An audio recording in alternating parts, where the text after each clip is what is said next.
Assalamualaikum Pak Kiai. Waalaikumsalam warahmatullahi wabarakatuh. Tayang pertama Ki. Bah, tahu nih kalau saya ketuk-ketuk pintu.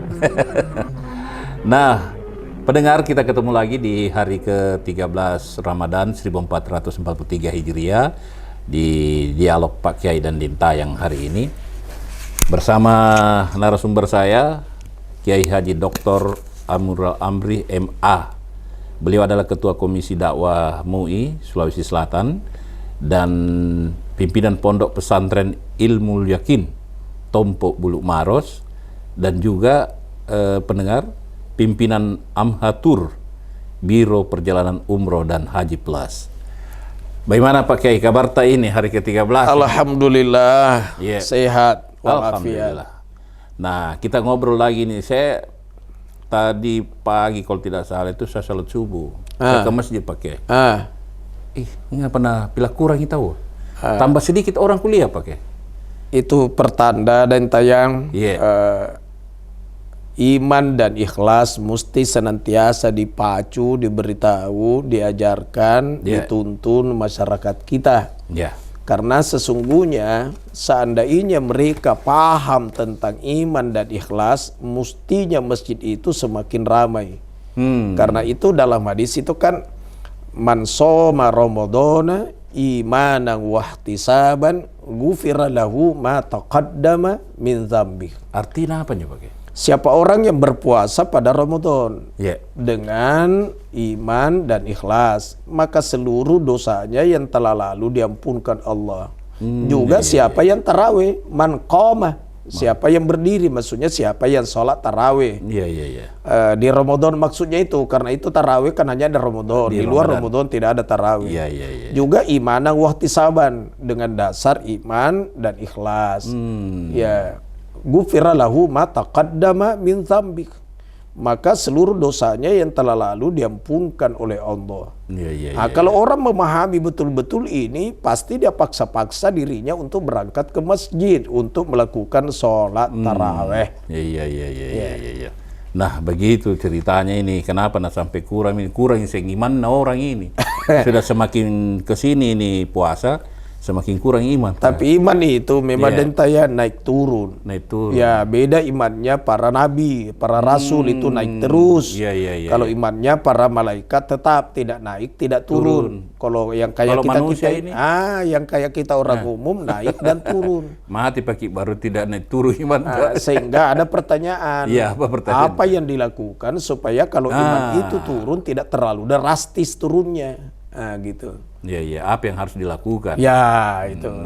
Imam Ghazali Hujjatul Islam menjawab dalam kitab Ihya Ulumuddin 4 caranya. 4 caranya. Satu, agar senantiasa mengaji dan mengkaji Al-Quran. Itu satu. Kedua, yang kedua, kosongkan perut dari makanan yang haram. Karena kalau suka makan yang haram, minum yang haram, itu berpotensi membuat orang itu malas ibadah. Jadi jangan makan haram yang bagai haram. Jangan minum yang haram. Yang ketiga, senantiasalah untuk bermajelis taklim, selalu mendengar. Karena pasti beda orang yang senantiasa mendengar kajian, di situ ada ilmu dibanding yang tidak. Ada ilmunya. Terus yang keempat, Pak? Yang keempat adalah qiyamul lail, salat malam. Dan itu pendengar, ada 4 hal yang sudah disampaikan Pak Kiai tadi untuk mempertahankan iman kita. Nah, selanjutnya pertanyaannya begini Pak Kiai, dari Marsuki Yusuf. Assalamualaikum warahmatullahi wabarakatuh Pak Kiai. Untuk mengetahui masuknya 1 Ramadan dilakukan 2 cara, hisab dan ruqyah. Apa hikmah sehingga terjadi hal tersebut yang menimbulkan perbedaan dan tidak boleh diperhadap-hadapkan? Karena kapan diperhadapkan ini tidak akan ketemu. Karena satu pakai hitungan, hisab namanya. Hitungan? Hitungan, menghitung-hitung. Hisab. Satu itu ra'a, melihat, ru'yat, melihat langsung, mengintip, mengintai. Ruqyah itu. Itu ya melihat. melihat. Jadi nanti dia lihat bulan baru mau puasa. Iya. Tapi kalau ditanya tentang pribadi saya, tanpa saya mempersalahkan yang lain, ya urusannya orang masing-masing dan keyakinannya. Cuma kalau pribadi saya mesti melihat dulu sebagaimana konteks hadisnya. Ya, sumu liru'yatihi, berpuasalah engkau ketika engkau melihat bulan. Waftaru liru'yatihi, dan berbukalah engkau, maksudnya silakan Idul Fitri ketika melihat bulan. Nah, itu hadis wa in gumma. Kalau ada awan, ada yang menutupi bulan itu sampai bulannya tidak kelihatan. Baru disuruh hitung fakmilu iddata salasina sya'bana. Maka engkau menghitung 30 harinya Sya'ban. Jadi hitunglah itu. Jadi yang saya pahami adalah melihat dulu baru menghitung. Iya. Kalau bilang orang, jadi bagaimana kalau salat? Apa mesti dilihat posisi matahari terus baru salat? Oh tidak, itu lain lagi. Tapi karena ala kaifak terserah kalian, yang mau pakai hisab pakailah hisab, yang mau pakai ru'yat pakailah ru'yat, silakan. Semuanya benar. Ya, karena terkadang itu memang caranya orang meninjau dari sudut pandangan mana dia tinjau. Allahu a'lam bishawab, kita kembalikan kepada Allah. Pada intinya jangan sampai bertengkar. Jangan sampai diperdebatkan. Jangan sampai baku siku. Apatah lagi baku maki-maki. Apalagi di bulan puasa. Lagi reginyo Pak Haji Marzuki Yusuf. Karena memperdebatkan hisab sama ruqyah. Dan begitu pakai ini jawabannya? Jangan sampai bertengkar. Ini dari Pak Samsul. Assalamualaikum warahmatullahi wabarakatuh. Pak Kiai, mohon penjelasannya. Pinjam uang di bank konvensional, apakah itu riba? Dan perbandingannya dengan bank syariah, bagaimana maksudnya ini Pak Kiai? Ini juga dari dulu dan sampai akan datang itu tidak akan sepakat orang memahami tentang itu. Beda-beda tinjauannya orang beda-beda, tergantung orang memahami. Ada juga orang memahami bahwa saya anti riba, tapi bukan anti bunga. Nah, itu panjang lagi penjelasannya itu.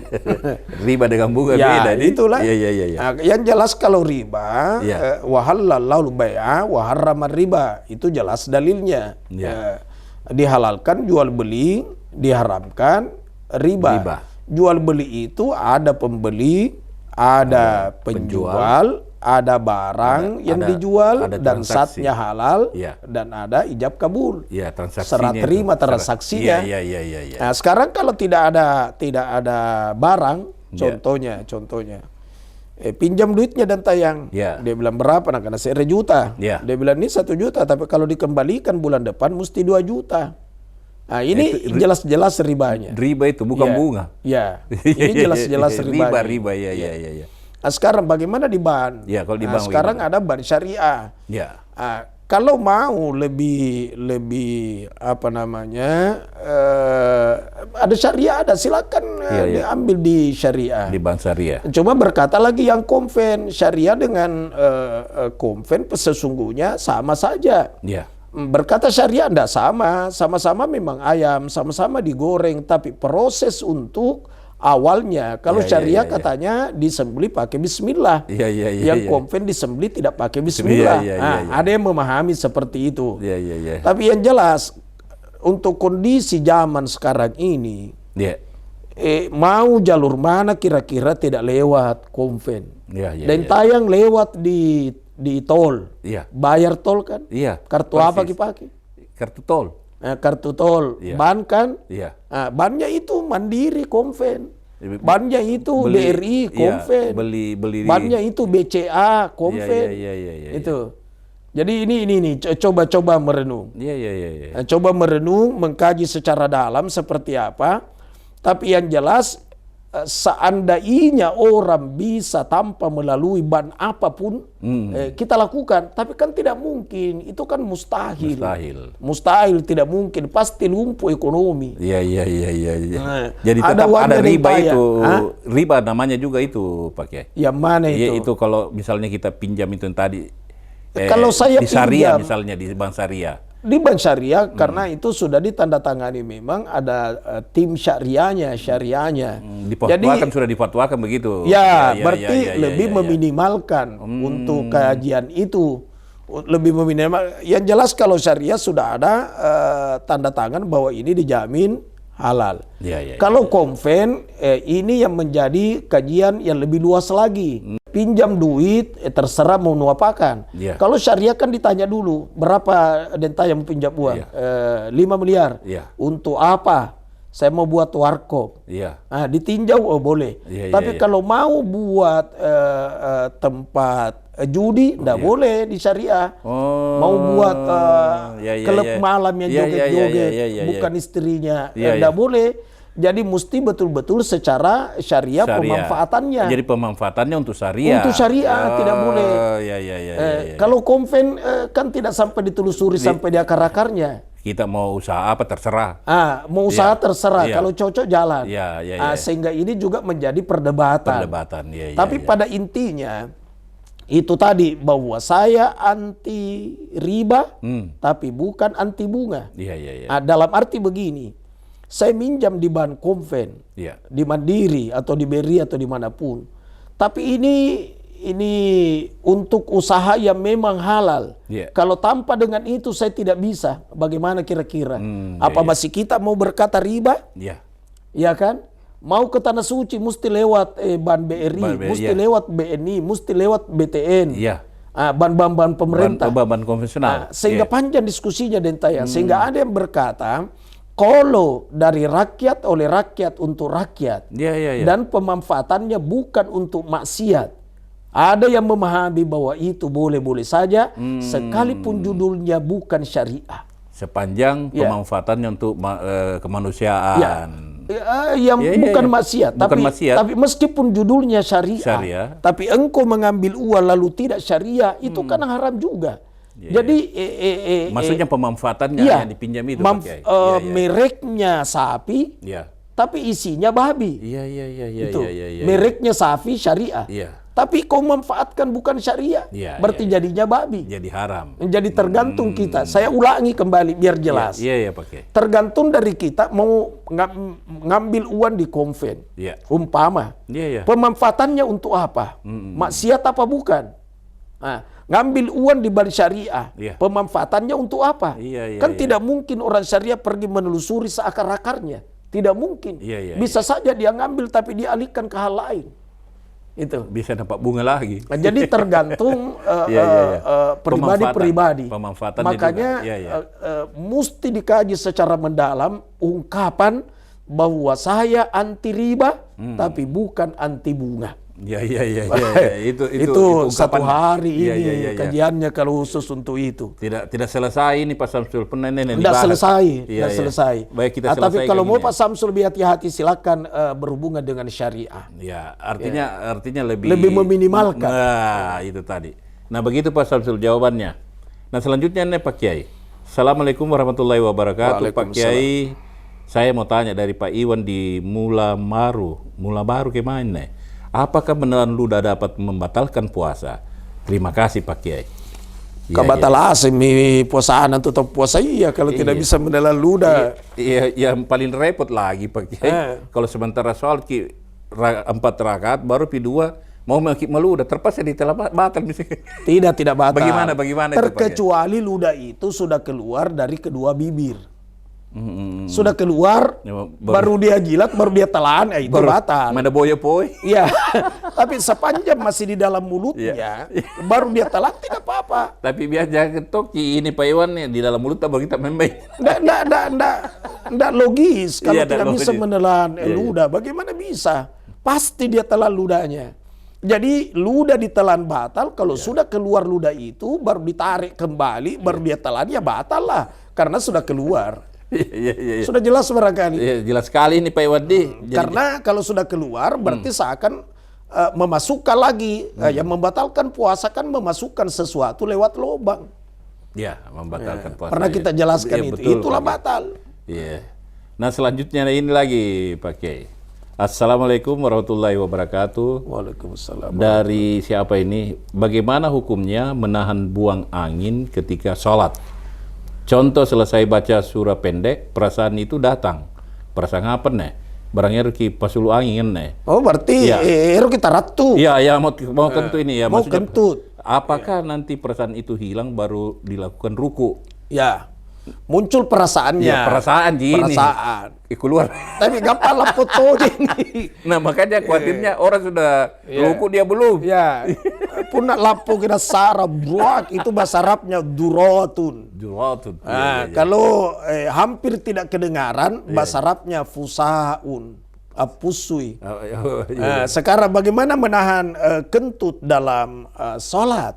Dihukumkan makruh dan tayang. Oh makruh. Makruh, maksudnya makruh sah saja sholatnya. Tapi kalau dia keluarkan baru pergi berwudu baru ikut lagi sholat itu lebih bagus.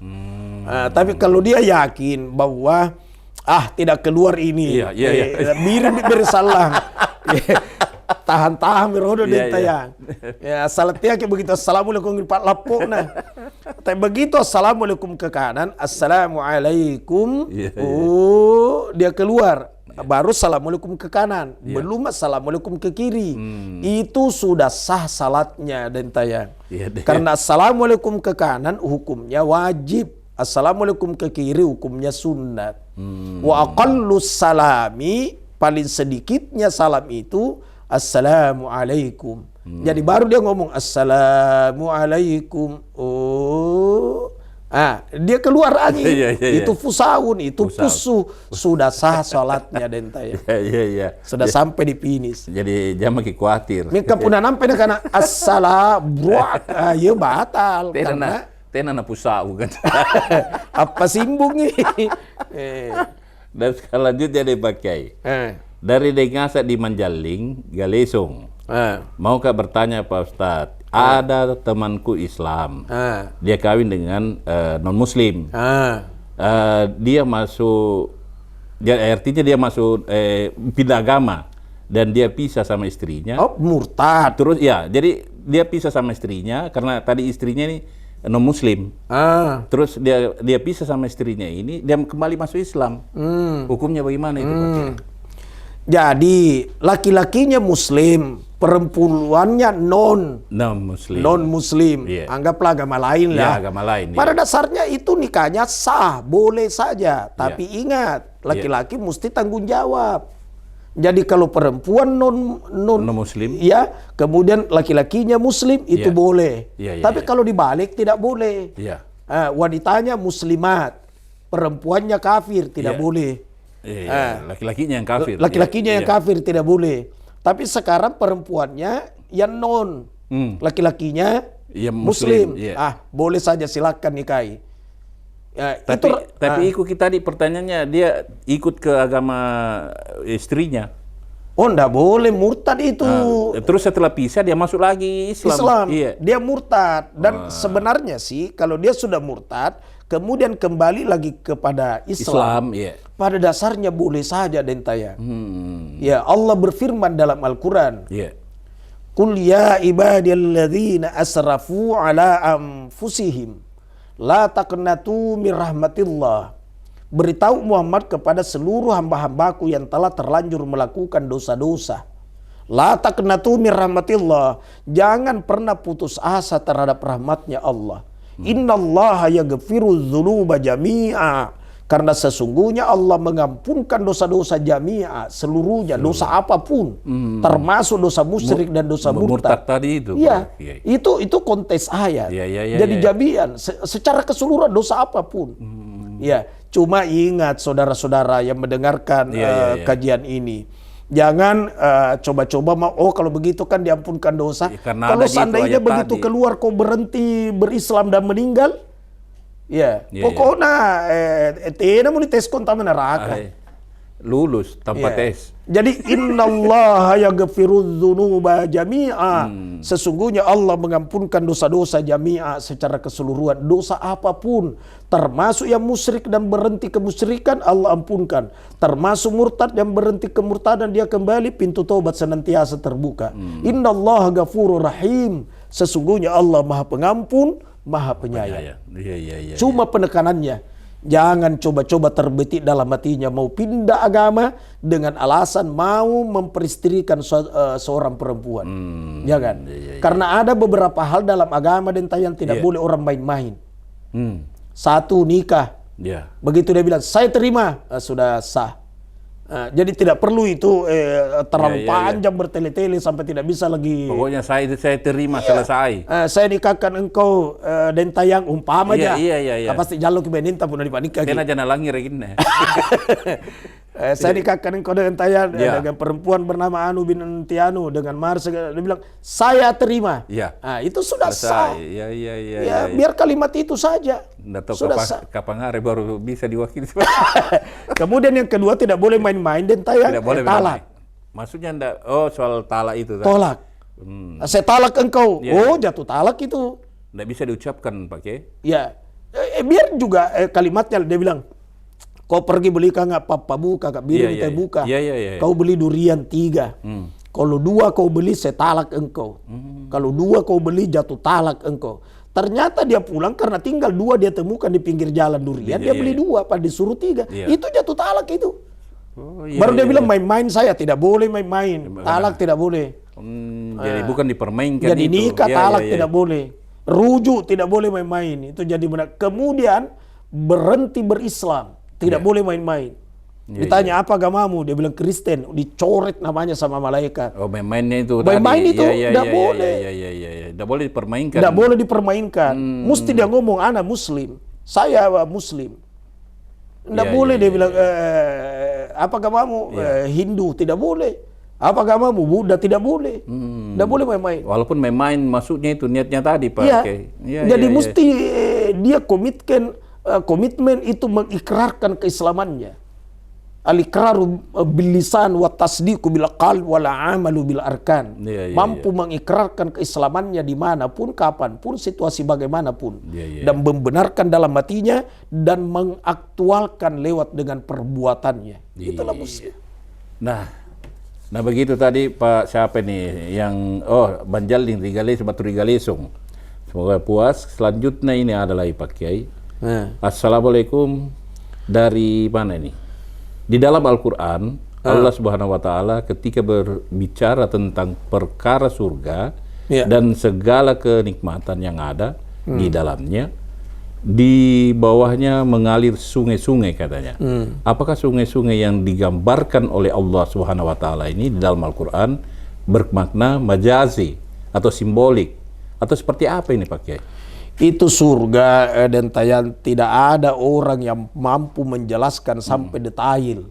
Tidak ada bahasa yang itu. Cuma ini mendekati. Karena terkadang orang kalau sungai itu dianggap kesejukan, keindahan, enak, nyaman. Tapi jangan membayangkan bahwa sungai seperti di Bantimurung. Jadi ini kita dibilang seperti sungai-sungai itu. Jangan kita membayangkan sungai-sungai yang ada di dunia itu. Tidak bisa, tidak seperti itu. Iya. Kapan ada di otak bahwa seperti ini pasti salah. Kapan kita menyerupai apa yang pernah dilihat pasti salah. Kapan kita menyamakan apa yang pernah didengar pasti salah. Karena tidak ada bahasa yang mampu menerangkan sampai tuntas. Jadi itu makna majazi itu. Makna kiasan. Arti kiasan. Tidak mungkin bahwa di surga itu ada sungai mengalir. Apalagi kalau berkata sungainya susu, rasanya seperti madu. Siapa yang mau mandi kalau sungai susu akan tak lagi? Tidak mungkin. Tapi itu bermakna keindahan, nyaman, sejuk, nikmat. Itu surga bahasa praktisnya begini. Surga itu jannah. Jannah itu enak, nyaman, sejuk, hijauan. Semua yang indah itu jannah. Puna den tayang andre coto na sipa kina kada jannah masu na sipah itu. Jadi itu surga adalah jannah. Jannah itu adalah nikmat. Kenikmatan itu tidak bisa dibahasakan dengan lisan seperti apa nikmatnya di surga. Itu tidak bisa. Hanya yang mendekati itu. Jadi kalau bicara bahwa tentang sungai ada susu mengalir rasanya madu, itu semua makna-makna keindahan. Arti kiasan semua. Iya. Masa madu nani pat geneki? Kamu tuh ngejual anak muda apa nakana? Ketika aku menatap engkau, alismu ibarat semut hitam yang beriring. Berjejeran. Ya. Iya. Masa kamu semut yang beriring, bibirmu merah ibarat biji delima. Pipimu mereka seperti ya, itu contoh itu arti kan kiasan gitu, ya. Ada makna. Tidak seperti itu. Iya. Rambutmu ibarat nyiur yang melambai. Iya. Suaramu pelan tapi meyakinkan. Iya. Pokoknya yang keindahan. Jadi kita bayangkan yang indah saja. Jadi bukan itu betul yang dimaksud. Anak-anak muda lagi dia bilang, tante, alangkah bagusnya buah mangganya tante di depan rumahnya. Sekiranya sudah mengkal, lalu belum ada yang menyimpan, kepingin rasanya aku memetiknya. Apa dimaksud? Mangga kah? Pasti bukan. Iya, arti kiasan. Iya, begitu tong itu sungai mengalir. Apalagi airnya begini, rasanya madu. Mana ada air begitu? Rasa madu. Iya. Nah, begitu mungkin Pak Ridwan Kadir di Parepare yang bertanya soal arti kiasan ini atau apa majazi. Nah, selanjutnya ini Pak Kiai, dari siapa ini? Assalamualaikum, saya bertanya tentang sholat witir. Sebagaimana kita ketahui bahwa sholat witir adalah sholat penutup. Ada sahabat saya berpendapat bahwa kalau sudah sholat tarawih, jangan dulu melaksanakan sholat witir. Ketika ada niat untuk melakukan sholat lail. Jadi nanti setelah sholat lail, baru mengerjakan sholat witir. Karena namanya juga sholat penutup. Nah, di samping itu Pak Kiai, ada juga orang berkata bahwa tidak apa-apa dilakukan sholat witir lalu mengerjakan sholat lail. Ini sebenarnya yang mana yang lebih bagus atau yang jelasnya Pak Kiai? Tafadhal. Iya, menarik. Itu witir bahasa Arab dan tayang dari kata witran. Witran artinya ganjil. 1, 3, 5, 7, 9, 11, 13. Witir maksimalnya Imam Syafi'i 13 malah. Nah, sekarang witir itu witran artinya ganjil. Maksudnya sholat sunat ganjil. Sholat sunat ganjil itu sebaiknya dijadikan penutup.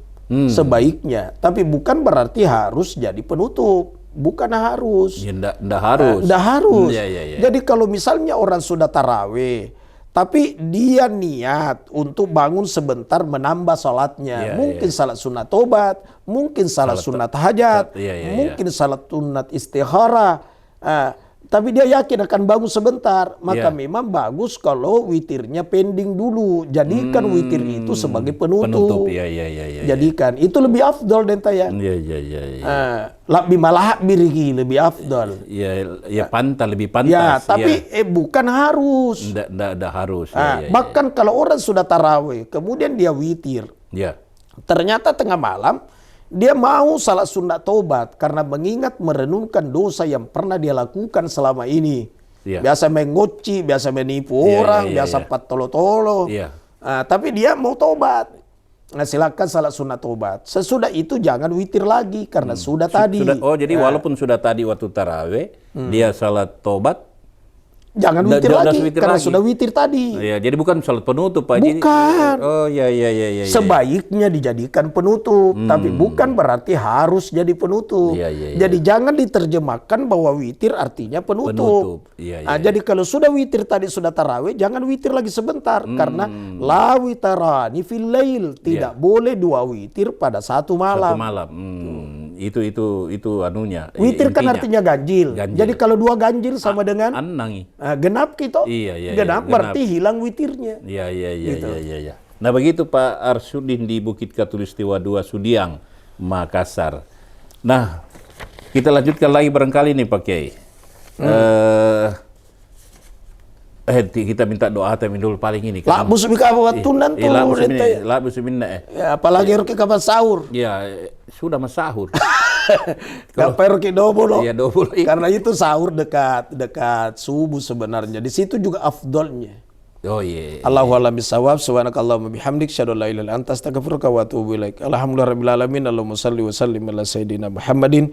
Allahumma faqihna fid din wa 'allimna at-tawil. Allahumma janna minal ulama'il 'amilin wa min ibadikas sholihin. Rabbana atina fid dunya hasanah fil akhirati hasanah wa qina adzabannar. Wa sallallahu ala sayyidina Muhammad walhamdulillahirabbil alamin. Wallahul muwaffiq ila aqwamit thariq. Nah, pendengar, demikian bincang atau dialog kami dengan Pak Kiai di hari ke-13 Ramadan 1443 Hijriah. Saya pamit, insya Allah kita ketemu besok di hari ke-14. Assalamualaikum warahmatullahi wabarakatuh.